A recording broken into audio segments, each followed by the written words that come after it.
Yo, what is up mga friends kong malulupit? So ayan, nandito na naman tayo at nag-vlog at papunta na naman akong Kalatagan. Maraming salamat ulit nga pala sa mga bago nating subscribers, sa mga luma nating subscribers or supporters, sa mga friends natin dyan na malulupit na lagi nakasubaybay sa ating mga vlogs. So ganito lang muna yung mga vlogs natin. Kasi wala lang, dito lang ako nakakapunta pa sa ngayon. So kahapon nagpunta akong Lipa, hindi ko na binlog kasi naghahanap kasi kami ng apartment na tutuluyan ng aking kapatid na sister. So ayun, hanap lang ako ng matatabihan kasi i-review natin ang aking sniper after 8 months,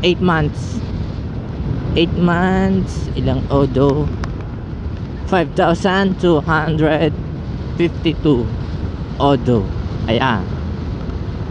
So hanap lang tayo dito ng matatabihan natin, yung hindi masyadong abala tayo sa kalsada. Tingnan natin kung may matatabihan tayo dito.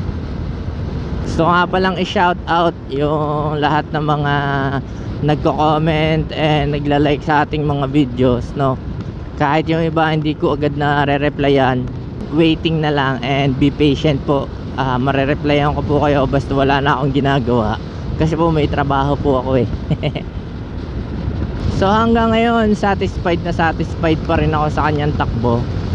Kung makikita nyo naman, kaya pa nating overtake sa Quinta, pero mga tricycle lang yun eh. Kaya pero ganun pa rin, kaya niya pa rin overtake ng nasa Quinta, Kwarta. Kung mapapansin nyo naman yung yung takbo ko, hindi siya ganun ka persado yung makina. So in terms of performance, solid pa rin talaga to. Tsaka parang mas kumapit yung clutch niya ngayong 5,000 odo, kasi parang mas siya, agresibo. Yung aggressive yung kanyang torque para sa akin. So siguro sa unit ko, o kung sakali man na ganun din sa unit ng iba, maganda. Ang daming siklista ngayon, may karera ba?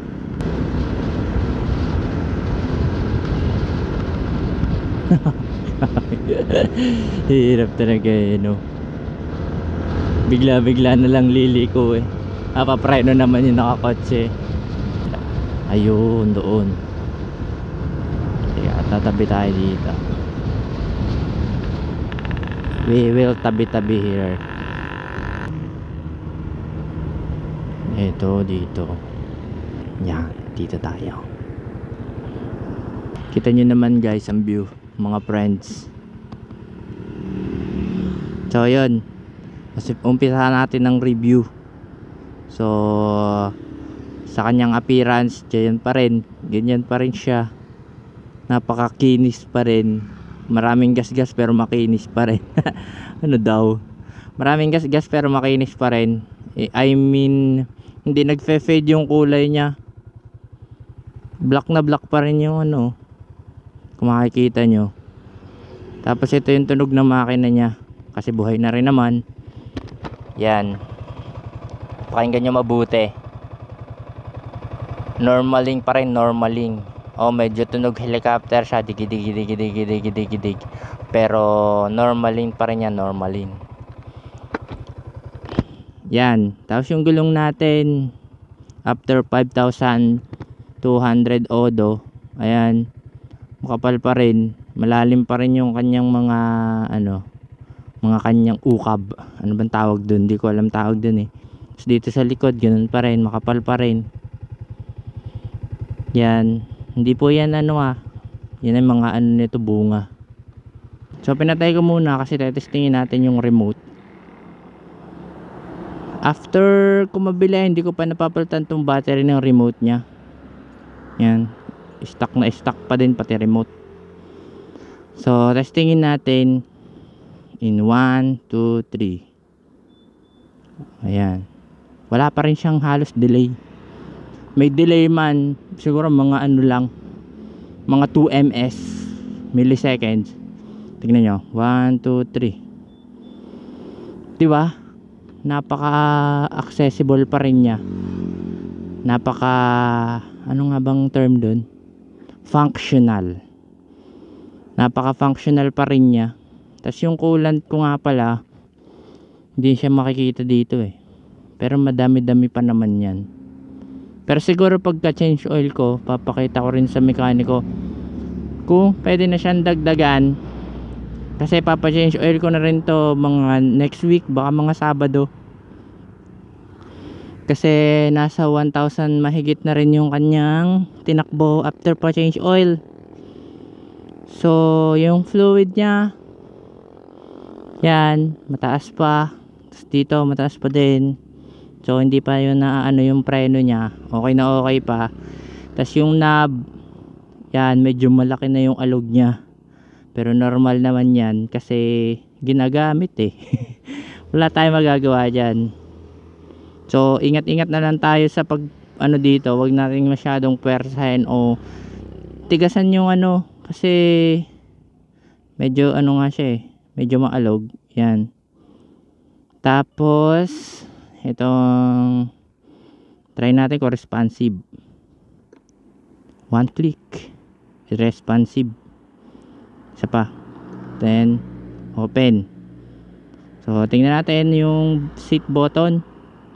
Poop. Sobrang dali lang pindutin, bukas na.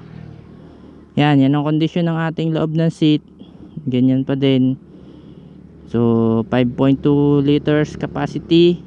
5.2, 5.4, 5.4. Yan, ganyan pa rin yung seat natin. Then yung seat cover, wala pa siyang kahit ano. Natungtungan to ng pusa nung ano, kailan ba? Nung isang araw. May tingin ko may bakas ng pusa yung upuan. Buti na lang hindi na nakotkot ng kuko. So yun, ano pa ba? Wala pa naman akong gano'n na idadagdag dito. Yan, side mirror. Tumutunog siya. Up ko muna.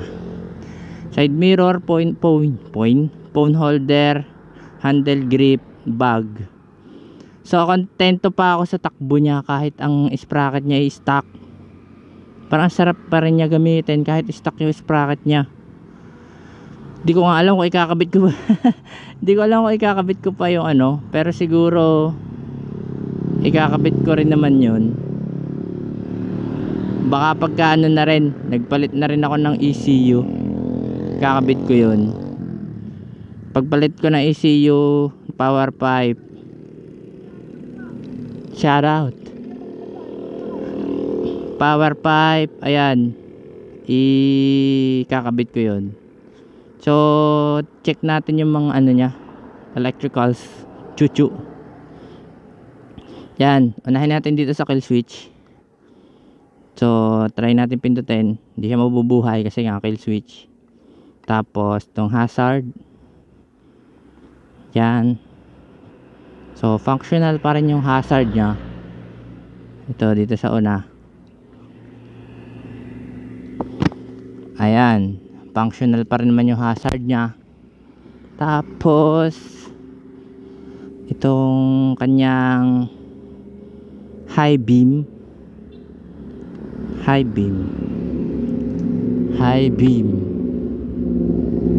Ay, hindi pala siya mabubuhay kasi patay ang makina. Ito, buhay natin yan. Buhay na yung kanyang high beam. Tapos yung low beam niya buhay din. So passing light, yan. Okay na okay pa yung kanyang electricals. Turn left, yan, turn left. Tapos dito turn left din. Tapos yung right blinker, yan, okay pa rin naman. Tsaka ito okay pa. Tapos yung mga disco yan, yung mga disc makapal pa yan. Ang init. Pati ito, kahit ito mas madalas ko ginagamit, makapal pa. Pati mga pads. In terms of throttle cable, so sinisilip ko naman siya regularly. Okay pa naman siya. Ano pa naman siya. Mukhang tatagal pa. Mukhang tatagal pa talaga. Parang hindi pa siya ganun. Parang wala pa siyang damage. Para sa akin, kung sa ako yung titingin, parang wala pa siyang damage. Ayun, pati yung aking clutch cable, ganun pa rin. Kasi nga hindi naman siya pang daily. Pero masasabi kong ano, sobrang sulit talaga. Kahit hindi siya pang daily, masasabi kong sulit talaga. Sa tingin ko nga mas sulit to pag pang daily Pero ako kung gumamit is weekly. So kahit weekly siya gamitin or daily, parang tingin ko sulit pa rin. Kahit anong gamit mo. I mean kung kahit saan mo siya gamitin pala. Yun. So sobrang saya na hanggang ngayon ganito pa din yung motor ko. Hindi siya nagbabago kahit naibagsak ko siya ng isang beses. May napapansin lang ako pag pumipreno ko sa unahan, pero ipapacheck ko na din. So yun lang mga friends. Kung nagustuhan nyo yung video natin for today, maiksing video lang, hindi ko na masyadong pinakahabaan. Kasi tsaka pinakita ko na rin yung motor ko kasi may nag-comment sa akin, natatawa ako dun sa nag-comment. Wag daw puro ride, pakita daw yung motor kasi yung motor pala yung gusto niya makita, hindi yung view. So ayun, napagbigyan na kita sir. And maraming salamat sa pag-comment no. Ako'y natutuwa at nag-comment ka ng ganun. So sobrang ganda talaga nitong motor. Masasabi ko sulit talaga yung yung ibinibigay ko sa kasa kada buwan. So maraming salamat sa panonood ko. Umabot ka dito sa part ng video na to. And kung hindi ka pa nakaka-subscribe, mag-subscribe ka na mga sir, para tayo mag 1K na. Malapit na, kalahati na lang. Kalahati na lang, 1K na. So ayun mga friends ko, maraming salamat. Ingat kayo palagi, ride safe always, at huwag kakalimutan maghinay-hinay kasi may naghihintay sa bahay. In English, don't drink and drive. Peace.